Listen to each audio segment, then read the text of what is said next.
श्री कृष्ण भगवान की जय।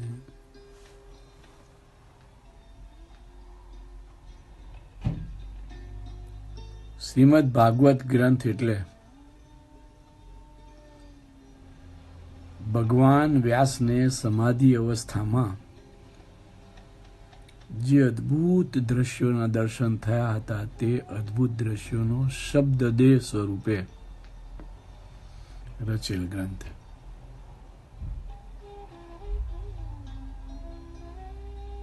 તેના દરેક સ્કંદને ભગવાનના અલગ અલગ દેહ સ્વરૂપ સાથે સરખાવ્યા છે. દસમ સ્કંદને તો ભાગવત ભગવાનનું હૃદય ગણ્યું છે. દસમ સ્કંદના પૂર્વાર્ધ અને ઉત્તરાર્ધમાં ભગવાન શ્રી નારાયણે મનુષ્ય શરીર ધારણ કરીને કૃષ્ણ સ્વરૂપે જે અલૌકિક લીલાઓ કરી છે તે અદ્ભુત, અનંત અને અમાનવીય ગણી શકાય તેવી લીલાઓ છે. આ લીલાઓની પાછળનું રૂપક, ભાવ, લાગણી, રહસ્ય, પ્રેમ, સંદેશ, ઉડાણ, અદ્ભુતતા એ બધું જ લૌકિક માણસ માટે સમજવું ઘણું કપરું છે. સશસ્ત્ર ચોકી પહેરાવાળી બંધ જેલમાં જન્મ ધારણ કરતાની સાથે જ વસુદેવ અને દેવકીજીને પોતાના દિવ્ય સ્વરૂપના દર્શન કરાવી જેલના દ્વારોને ખોલી નાખી યમુનાના પૂરમાં પણ વસુદેવજીને ચાલવાનો માર્ગ કરી આપી મુશળધાર વરસાદમાં શેષનાગનો આશ્રય લઈ ગોકુળમાં મા યશોદાની ગોદમાં પહોંચ્યા ત્યારથી 125 વર્ષના આયુષ્ય દરમિયાન કરેલી વિભિન્ન લીલાઓના જે કૃષ્ણ દ્વારા રચાઈ હતી તેના રહસ્યોને સમજવા અત્યંત કઠિન છે. જે શ્રી કૃષ્ણ અનંત છે, અપાર છે, અગાધ છે, પોતે સૂક્ષ્મ, અતિ સૂક્ષ્મ હોવા છતાં બધું જ તેમાં સમાયેલું છે તેવા શ્રી હરિ માનવ દેહ ધારણ કરીને તેમની લીલાઓ રચે છે ત્યારે તે લીલાના રહસ્યો અગાધ, અનંત, અમાપ, અતુલનીય અને અવર્ણનીય હોય તેમાં નવાઈ શું? જ્યારે માં પૃથ્વી અત્યંત દુઃખી થઈ ગૌ સ્વરૂપે બ્રહ્માજી પાસે જઈ અસુર સહિત પોતાનું દુઃખ અભિવ્યક્ત કર્યું હતું ત્યારે બ્રહ્માજી, શિવજી અને અન્ય દેવો સહિત શ્રી પૃથ્વીજી સ્તુતિ કરવા લાગ્યા. આ સ્તુતિ દરમિયાન માત્ર બ્રહ્માજીને જ પરમાત્મા સાથે અધિકાર પ્રાપ્ત થયો ત્યારે બ્રહ્માજીએ શંકરને, અન્ય દેવોને અને પૃથ્વીજીને ભગવાન સાથે જે વાત થઈ હતી તેનો સાર ટૂંકમાં કહ્યો કે ભગવાનને ખબર જ છે કે દૈત્યોએ પૃથ્વીલોક પર રાજાના સ્વરૂપો ધારણ કરી હાહાકાર મચાવી દીધો છે. ઋષિ મુનિઓ અને બ્રાહ્મણો ત્રસ્ત થઈ ગયા છે. હવે ધર્મનું પુનઃસ્થાપન જરૂરી છે. માટે ભગવાન મથુરામાં જન્મ ધારણ કરશે. કુમાર અવસ્થામાં અદ્ભુત લીલાઓ કરશે. પૌગંડ અવસ્થામાં એટલે કે 6 થી 10 વર્ષની અવસ્થામાં પણ અનેક લીલાઓ કરશે. 11 વર્ષની ઉંમર સુધી વ્રજમાં રહી ફરી મથુરામાં જઈ અનેક કાર્યો પૂર્ણ કરશે. પરંતુ તેમણે આજ્ઞા કરી છે કે સૌ દેવતાઓ અને દેવપત્નીઓએ પોતાના અંશોની મદદથી યાદવ કુળમાં પુરુષ અને સ્ત્રી સ્વરૂપ ધારણ કરવા. ત્યાર પછી શેષ ભગવાન પણ તેમના પહેલા અવતાર ધારણ કરશે. ત્યાર પછી ભગવાન અવતાર ધારણ કરશે. બ્રહ્માજીની આવી વાણી સાંભળી સૌ દેવતાઓ અને પૃથ્વીજી અત્યંત પ્રસન્ન થઈ પોતપોતાના ધામમાં ગયા હતા. આમ પૂર્ણ પુરુષોત્તમ ભગવાન નિરાકાર હોવા છતાં પણ સાકાર સ્વરૂપે અનેક લીલાઓ કરવા માટે અને દૈત્યોનો વધ કરવા માટે પૂર્ણ તૈયારી સાથે પૃથ્વીલોક પર પ્રગટ થયા હતા.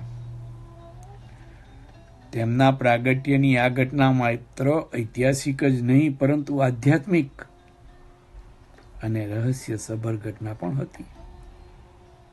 અચ્યુત ભગવાન શ્રી કૃષ્ણ ગોકુળ અને વૃંદાવનમાં ધર્મનું સ્થાપન કરવા માટે અને દુષ્ટોનો વિનાશ કરવા માટે પોતાના અંશ સ્વરૂપ દેવો અને દેવપત્નીઓના સ્વરૂપો ધારણ કરી જે ક્રીડાઓ કરી હતી તેનું રહસ્ય પામવું દુષ્કર છે.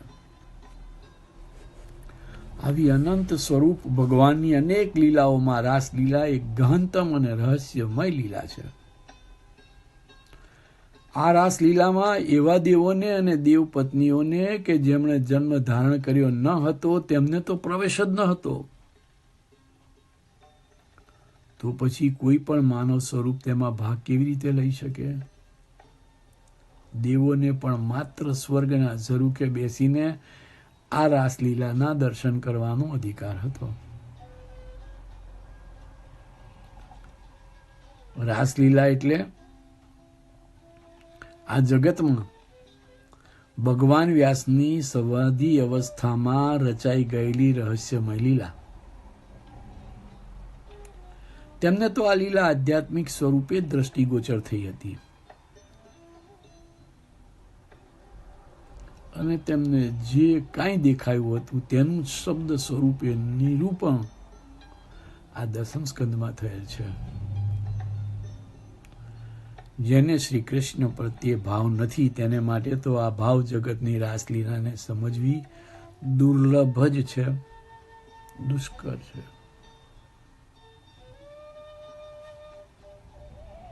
માત્ર બુદ્ધિથી જ આ ભાવ જગતના રહસ્યોને પામવાનો પ્રયત્ન કરનાર પોતાની અપૂર્ણ પરિપક્વતાને આધારે પોતાને અનુરૂપ અર્થઘટન કરી સ્વયં દુઃખી થઈ અન્યને દુઃખી કરવાના પ્રયાસો પોતાને પ્રાપ્ય ભાષા બળને આધારે જાણે અજાણે કરે છે. પરંતુ પરમ પરમેશ્વર શ્રી કૃષ્ણ તરફ પરમ ભક્તિ અને આદર સહિત તેમની લીલાઓનું જે મનુષ્ય વર્ણન, કીર્તન કે શ્રવણ કરે છે તે આવા ભવસાગરની રાસલીલાને સમજવા સક્ષમ બને છે અને સુખ પ્રાપ્ત કરે છે. ચિંતક હોવા છતાં પણ ચિત્તચોર ભગવાન શ્રી કૃષ્ણના ભાવસાગરમાં જેણે ડૂબકી મારી નથી તેને ચિરહરણનું રહસ્ય સમજાતું નથી. ચીર એટલે વસ્ત્ર, પડદો, આવરણ, ટેરો વગેરે. આમ આત્મા અને પરમાત્માના મિલન વચ્ચે જે પડદો છે, જે આવરણ છે, જે ચીર છે, જે ટેરો છે તેનું હરણ ભગવાન કરે છે. અહીં ચીરનો આધ્યાત્મિક અર્થ લેવામાં આવે તો આત્માની ચારે તરફ વીંટળાયેલું શરીર. મૃત્યુ પછી આ શરીરરૂપી વસ્ત્રને આત્મા ત્યજી દે છે. ભગવાન શ્રી કૃષ્ણ પણ ગોપીજનોના વસ્ત્રોનું હરણ કરી તેમના પર કૃપા કરીને સમજાવે છે કે પરમ તત્વને પ્રાપ્ત કરવા માટે મનુષ્યએ પણ પોતાના શરીરરૂપી વસ્ત્રોનો મોહ ઉતારી દઈને પરમ તત્વ તરફ ગતિમાન થવાનું છે. અને આ તો ત્યારે જ શક્ય બને કે માણસ જ્યારે અનેક દ્વંદ્વોથી પર થઈ જીતેન્દ્રિય બની આત્મ સ્વરૂપમાં મગ્ન થાય. ટૂંકમાં અજ્ઞાન રૂપી ટેરાને ત્યજી દઈને પરમ જ્ઞાન સ્વરૂપ પરમાત્માને પ્રાપ્ત કરવાની દિશામાં ગોપીજનોને મોકલવા માટે જ શ્રી કૃષ્ણે ચીરહરણની લીલા આદરી હતી. ચીરહરણની લીલામાં પરીક્ષામાં ઉત્તીર્ણ થયેલ ગોપીઓને જ ભગવાને શરદ પૂર્ણિમાની મધ્યરાત્રિએ યોગ માયાના આશ્રયથી રચાનારી રાસલીલામાં આમંત્રણ પાઠવ્યું હતું. આ રાસલીલા પહેલા ભગવાન શ્રી કૃષ્ણએ વેણુનાદ કરી ગોપીજનોને આમંત્રણ આપ્યું હતું અને આ ગોપીજનોએ વેણુનાદના શ્રવણથી સર્વસ્વનો ત્યાગ કરી નદીઓ જેમ સમુદ્ર તરફ ગતિમાન થાય તેમ શ્રી કૃષ્ણ તરફ ગતિ કરી હતી. આમ સર્વ ધર્મોને ત્યજીને ભગવાનને શરણે આવેલી ગોપીઓને પ્રથમ તો પ્રભુએ પાછા જવાનું સૂચન કર્યું હતું. અહીં સર્વ ધર્મોને ત્યજીને એટલે શરીર ધારણ કર્યા પછી જે પોતાને આચરવાનું છે તેવા તમામ ધર્મોને ત્યજવાનું ભગવાને કહ્યું હતું. એટલે દૈહિક ધર્મ, કુટુંબ ધર્મ, આ તમામ ધર્મોને ત્યજીને ગોપીઓ ત્યાં દોડી ગઈ હતી. પરંતુ ભાવ પરીક્ષામાં ગોપીઓ ઉત્તીર્ણ થઈ ત્યાર પછી જ ભગવાને રાસ પ્રવેશ દ્વારની સાંકળ ખોલી નાખી હતી, દ્વાર ખોલી નાખ્યા હતા. હજી પણ ગોપીઓમાં ધીરે ધીરે શ્રી કૃષ્ણ પોતાના હોવાના અભિમાનનો પ્રાદુર્ભાવ થાય છે ત્યારે ભગવાન તેમને અટકાવે છે. રાસ રમવા માટે એટલે કે બ્રહ્મની સાથે બ્રહ્મને લટકા કરવા માટે અભિમાનનું તો અસ્તિત્વ જ ના હોવું જોઈએ. અહંકારનું છેદન થઈ જવું જોઈએ. આમ ગોપીઓના અભિમાનનું છેદન કરવા માટે ભગવાન તેમની દ્રષ્ટિમાંથી અંતર્ધાન થઈ જાય છે. અલબત્ત ભગવાન સાથે રાસલીલા કરવા આવનાર દેવપત્નીઓ ગોપીજન સ્વરૂપે હોવા છતાં પણ મનુષ્ય દેહ ધારણ કરેલો હોવાથી અભિમાન કરે છે. એટલે શ્રી હરિ અંતર્ધાન થઈ તેઓને શિક્ષા કરે છે. હવે આ અંતર્ધાન થયેલ શ્રી કૃષ્ણ ભગવાન વ્યાસજીની દ્રષ્ટિમાંથી છટકતા નથી. ગોપીઓ વચ્ચે નિરાકાર થયેલા ભગવાન અન્ય એક ગોપી સાથે સાકાર સ્વરૂપ ધારણ કરે છે. અને તે ગોપી એટલે જ રાધા. આ રાધા એટલે જ ભગવાનનું અન્ય દેહ સ્વરૂપ, પોતાનું જ શક્તિ સ્વરૂપ.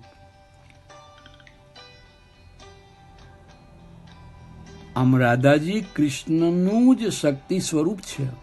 એટલે કે શ્રી કૃષ્ણ અને રાધા બંને એક જ છે, અન્ય હોઈ શકે જ નહીં. દુન્યવી દ્રષ્ટિએ પ્રકૃતિ અને પુરુષ ભિન્ન ભિન્ન છે, પરંતુ વાસ્તવમાં પ્રકૃતિ અને પુરુષ અભિન્ન છે. આ રાધાનું પાત્ર જ રાસલીલાની ટોચ કક્ષાએ બિરાજેલું પુરુષ અને પ્રકૃતિનું સુભગ મિલનવાળું મહાપાત્ર છે.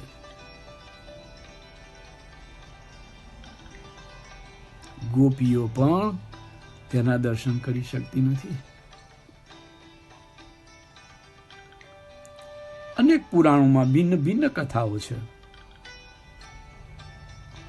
પરંતુ ભગવાન વ્યાસે ક્યાંય રાધાનો પ્રત્યક્ષ ઉલ્લેખ કર્યો જ નથી.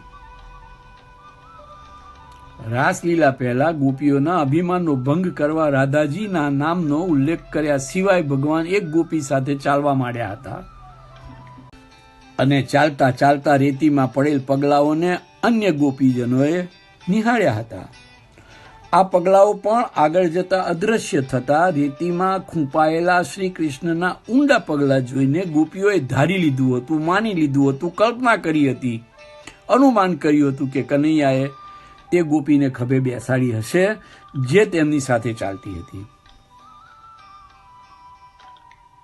પરંતુ ભગવાન વ્યાસે તેનો ઉલ્લેખ કર્યો નથી. તે અનન્ય ગોપી અન્ય કોઈ નહીં પણ રાધાજી જ હતા. તે સંકેત સુસ્પષ્ટ છે. અંતે ગોપીઓમાં હું હરિ છે મમ રક્ષક એ ભરોસાનું પ્રાગટ્ય થતા ભગવાન પ્રગટ થયા હતા. ત્યારબાદ જ રાસલીલાનો પ્રારંભ થયો હતો. અહીં સૂક્ષ્મ દ્રષ્ટિથી જોવા જઈએ તો કૃષ્ણએ જ રાધાનું સ્વરૂપ ધારણ કરી કૃષ્ણને માણ્યા હતા.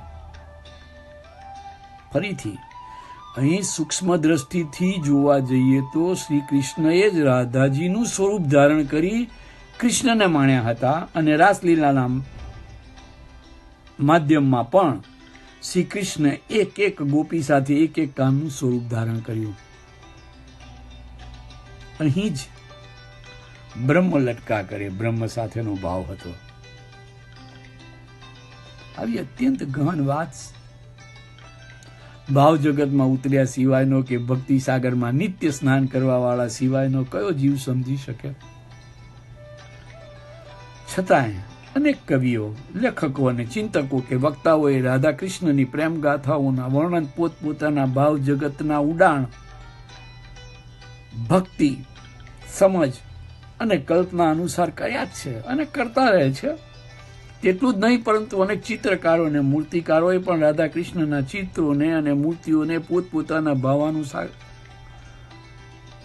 પોતપોતાની સમજ અનુસાર, પોતપોતાની કલાત્મક શક્તિ અનુસાર આકારો આપ્યા છે. અત્યંત નોંધનીય વાત તો એ છે કે રાધાજીના લગભગ સમવયસ્ક ભગવાન શ્રી કૃષ્ણએ 11 વર્ષની ઉંમરે વૃંદાવન છોડ્યું હતું. ત્યારબાદ મથુરા ગયા હતા. પછી દ્વારકા નગરી વસાવી ત્યાં જ રહ્યા હતા. પરંતુ એક વખત વૃંદાવન છોડ્યા પછી શ્રીહરિ ક્યારેય વૃંદાવન પાછા ગયા નથી. માટે અધિકાર વગરની વ્યક્તિઓ દ્વારા ભગવાન શ્રી કૃષ્ણ અને રાધાજીના એક જ સ્વરૂપ પ્રેમને ના સમજાય, તેમાં તેમની મર્યાદા છે.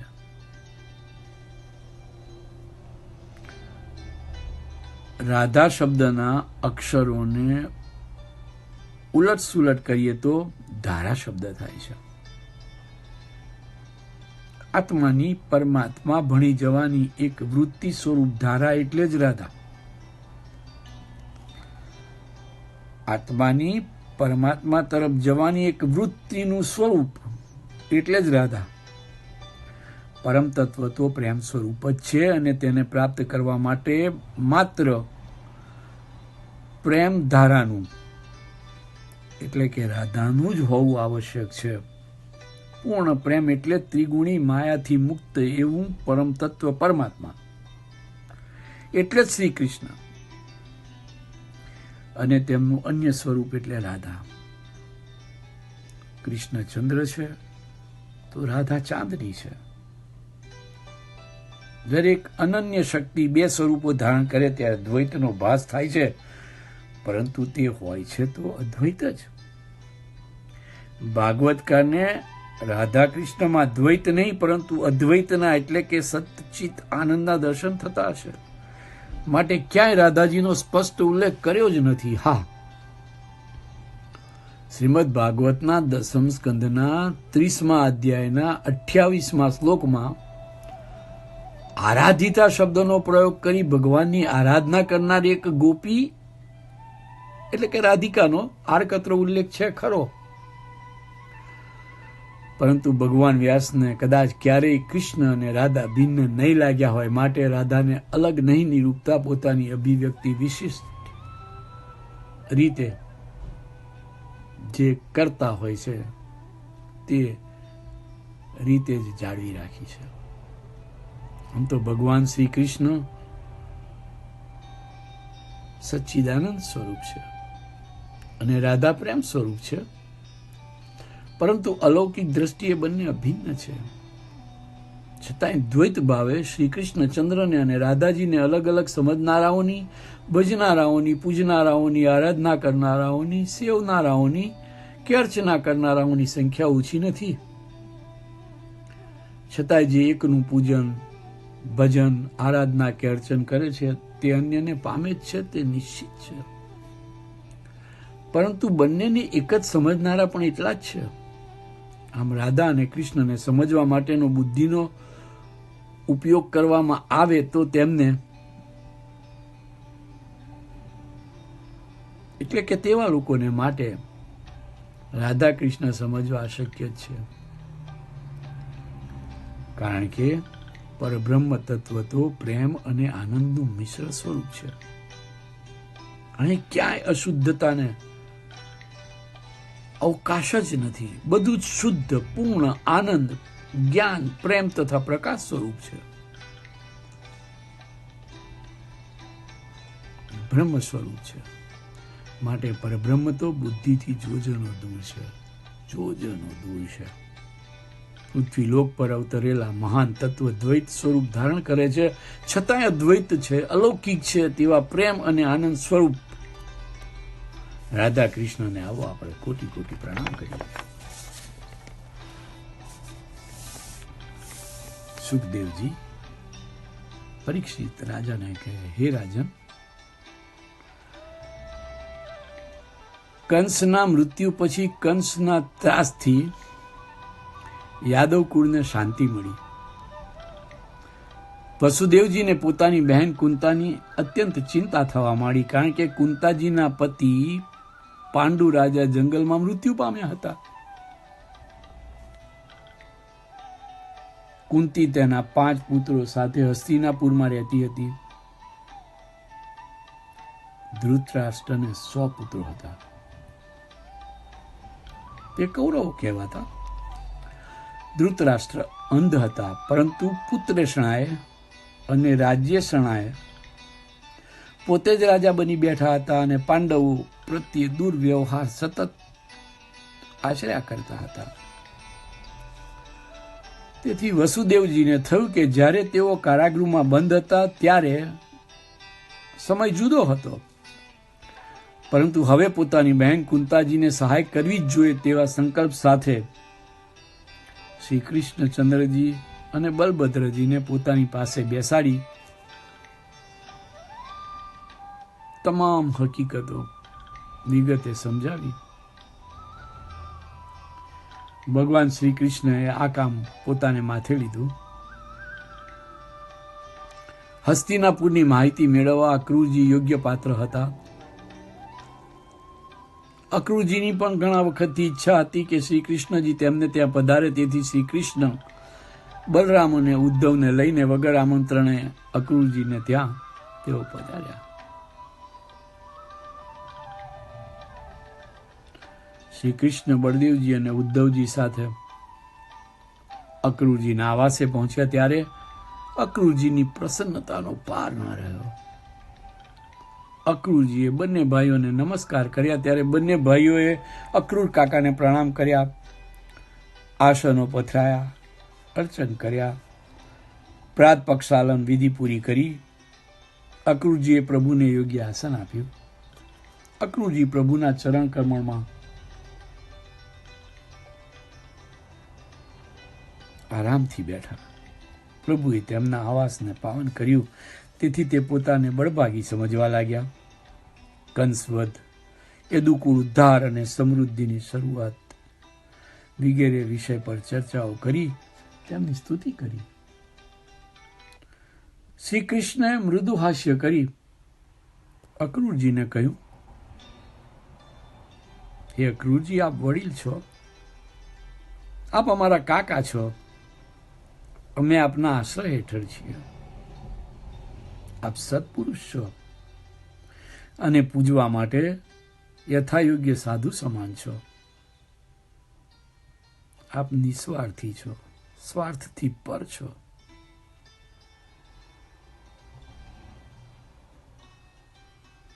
આટલું બોલી તેઓ શ્રી મૌન રહ્યા.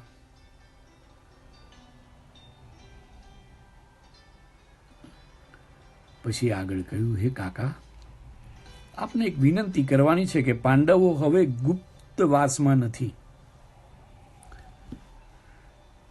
તેઓ હસ્તિનાપુરમાં છે. પાંડુ રાજાના પરલોક સિધાવ્યા પછી કુંતી અને પાંડવો ખૂબ દુઃખી થઈ ગયા. અત્યારે પણ દુઃખી છે. હાલમાં દુર્ગતિ ધૃતરાષ્ટ્રને ત્યાં હસ્તિનાપુરમાં તેઓ રહે છે. ધૃતરાષ્ટ્ર બાહ્ય ચક્ષુ અને આંતરચક્ષુથી અંધ છે. માટે આપ હસ્તિનાપુર પધારો અને ત્યાંની વર્તમાન પરિસ્થિતિનું અવલોકન કરીને આવો. પછી પરિસ્થિતિ પ્રમાણે પાંડવો અને કુંતાજીને સુખ પ્રાપ્ત થાય તેવા રસ્તાઓ અંગે આપણે વિચારીશું. આ રીતે અક્રૂરજીએ કંસને આદેશ આપ્યો.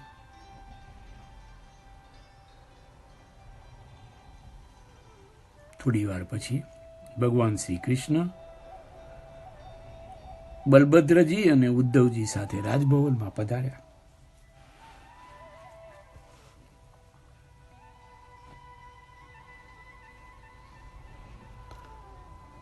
સુખદેવજી કહે, હે પરીક્ષિત રાજા, હસ્તિનાપુર એટલે પુરુવંશના રાજાઓની યશસ્વી નગરી. લક્ષ્મીજીનો ત્યાં સતત આવાસ રહેતો. શ્રી કૃષ્ણની આજ્ઞાથી અક્રૂરજીએ 3 માસ હસ્તિનાપુરમાં વાસ કરવાનું નક્કી કર્યું હતું. હસ્તિનાપુર એટલે જેમણે અનેક સિદ્ધિઓ પ્રાપ્ત કરી હતી તેવા અનેક રાજાઓના ઇતિહાસથી ભરી ભરી નગરી. આ નગરીનું સૌંદર્ય પણ અપાર. અંબિકાના પુત્ર ધૃતરાષ્ટ્રે અને પિતામહ ભીષ્મે અક્રૂરજીનું આદરપૂર્વક સ્વાગત કર્યું. ત્યાર પછી તેઓ વિદુરજી, કુંતાજી, દ્રોણાચાર્યજી, કૃપાચાર્યજી, કર્ણ, અશ્વસ્થામા તથા પાંડવો અને અન્ય કુટુંબજી બીજનોને મળ્યા. બંને પક્ષે એકબીજાના ક્ષેમ કુશળ જાણ્યા.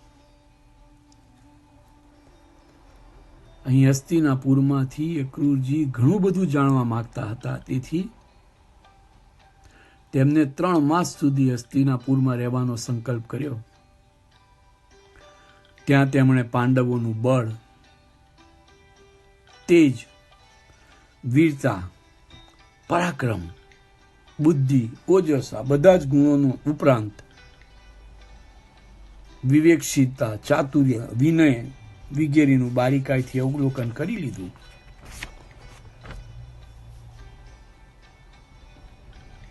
ત્યાર પછી પ્રજાને પાંડવો ઉપર અપાર સ્નેહ હોવાથી શકુની મામાના માર્ગદર્શન હેઠળ પાંડવોને મારી નાખવાના અનેક પ્રયત્નો દુષ્ટ દુર્યોધને ઈર્ષાપૂર્વક કર્યા હતા તે પણ જાણી લીધું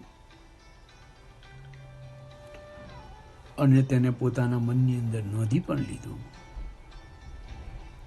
અક્રૂરજી તો કુંતાજીના ભાઈ થાય, તેથી તેમના આવવાથી કુંતીના હૃદયમાં અત્યંત આનંદ ઉભરાતો હતો.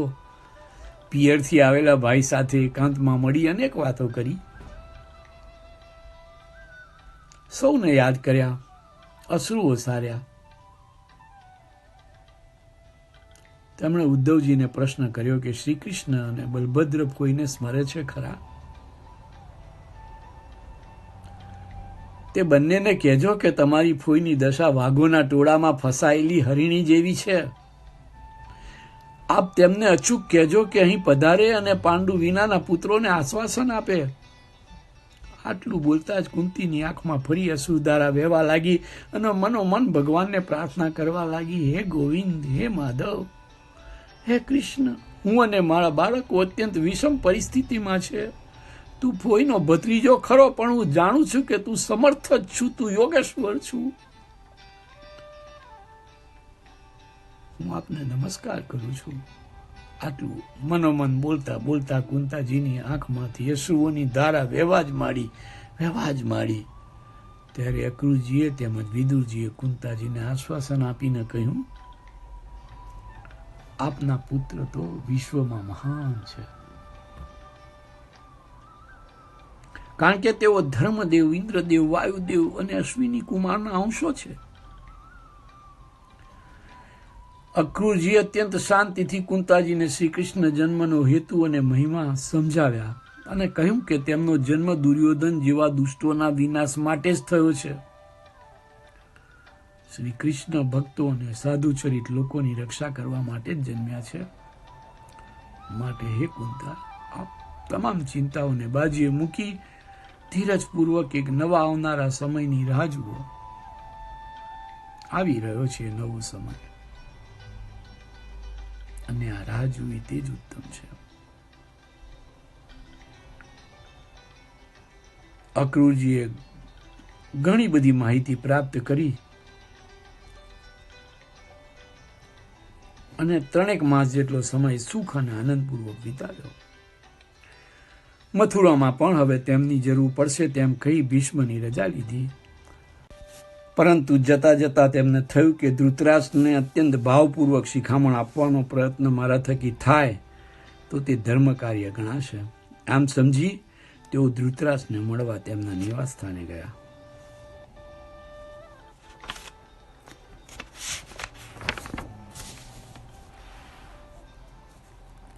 અક્રૂરજી અત્યંત વિવેકપૂર્વક રાજા ધૃતરાષ્ટ્રને કહ્યું, હે રાજા,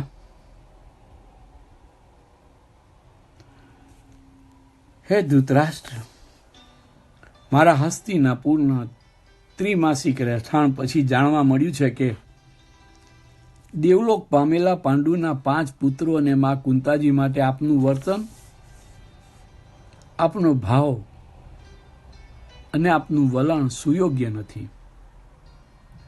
તેથી મને આપશ્રીને સત્ય વચન કહેવાની ખૂબ જ આવશ્યકતા લાગવાથી મથુરા જતા પહેલા હું આપની પાસે ઉપસ્થિત થયો છું.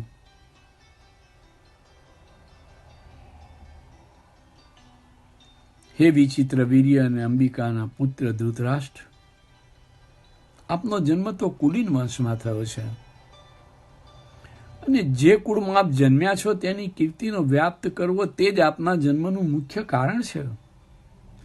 પરંતુ આપ શું કરી રહ્યા છો? આપના અનુજ પાંડવ રાજાના અવસાન બાદ આપ અંધ હોવા છતાં રાજ્ય શાસન પર અધિકારી થઈને બેઠા છો.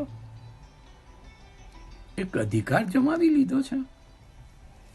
તમે ધર્મથી રાજપાલન કરો અને પ્રજાજનોને તથા સર્વ બંધુજનોને ખૂબ પ્રેમથી સાચવો તો આપની કીર્તિનો વ્યાપ્ત વિશાળ થશે.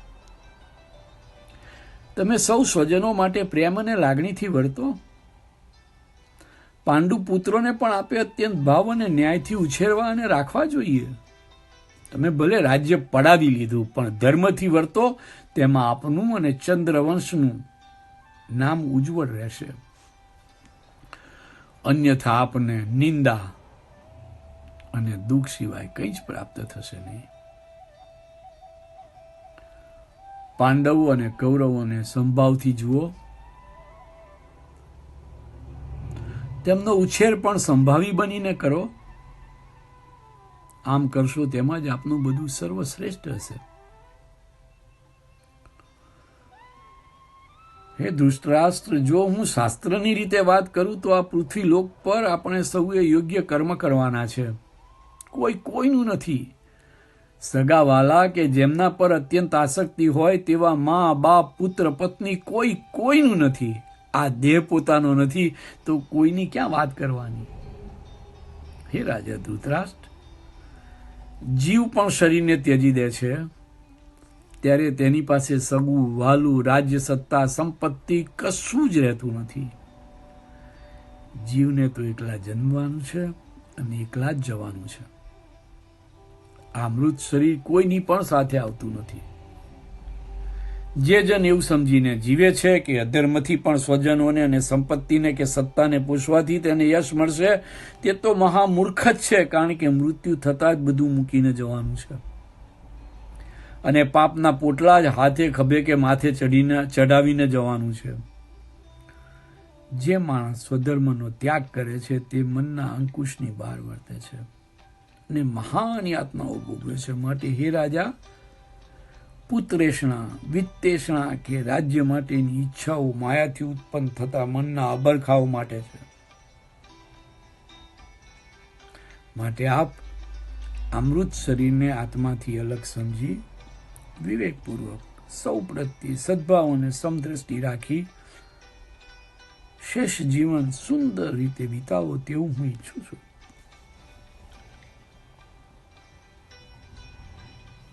આટલું કહી અક્રૂરજી શાંત થઈ ગયા. દુષ્ટ ધૃતરાષ્ટ્ર અક્રૂરજીના વાણી પ્રભાવથી આકર્ષાઈને થોડો વિચાર કર્યા બાદ બોલ્યા, હે અક્રૂરજી, આપની વાણી સર્વજન હિતાર્થે છે. આપને સાંભળતા હું અમૃતના પાન કરતો હું તેવી અનુભૂતિ થાય છે, પરંતુ મારું નસીબ એટલું ખરાબ છે કે હું બધું સમજતો હોવા છતાં પણ પુત્રોની આસક્તિને કારણે એટલો બધો પક્ષપાતી થઈ ગયો છું કે આપની વાણી મારા ચલિત થયેલા મનોપ્રદેશને અંકુશમાં રાખી શકશે નહીં. કારણ કે મારા મનમાં પુત્રેષણાથી એવા છિદ્રો પડી ગયા છે કે તે પૂરાય તેવા નથી. જેની માયા પરંપાર છે, જે સમગ્ર સંસારને ચલાવી રહ્યા છે તેવા પરબ્રહ્મ પરમેશ્વરને હું પ્રણામ કરું છું. આપની વાણી તો એટલી બધી મધુર અને મન હૃદયને પ્રકાશિત કરે તેવી હોવા છતાંય મને તો થોડી ક્ષણો માટે જ તે પ્રકાશિત કરી શકે છે. આ પુત્રેશનાથી મને અંધકાર અને અંધકાર અને અંધકાર જ દેખાય છે. આટલું કહી ધૃતરાષ્ટ્રે મૌન સેવી લીધું. પછી અક્રૂરજીએ વિદાય લીધી. સુખદેવજી કહે, હે રાજન, અક્રૂરજીએ જેને જેને મળવાનું હતું તે સૌને ખૂબ જ શાંતિથી મળી, સૌ પાસેથી વિસ્તૃત માહિતી પ્રાપ્ત કરી, અવલોકન કરી, સૌની રજા લઈ યદુપુરુષોની નગરી મથુરા તરફ ગમન કર્યું. ત્યાં પહોંચી દુર્યોધન, ધૃતરાષ્ટ્ર તથા સૌની પાંડવો તરફની વૃત્તિ પ્રવૃત્તિના સકળ અહેવાલ શ્રી કૃષ્ણજી અને બલભદ્રજીને આપ્યા. એટલું જ નહીં, પરંતુ મા કુંતાજીએ પ્રગટ કરેલ ભાવ, નમ્રતા, પ્રેમ અને પ્રણામ પણ પાઠવ્યા.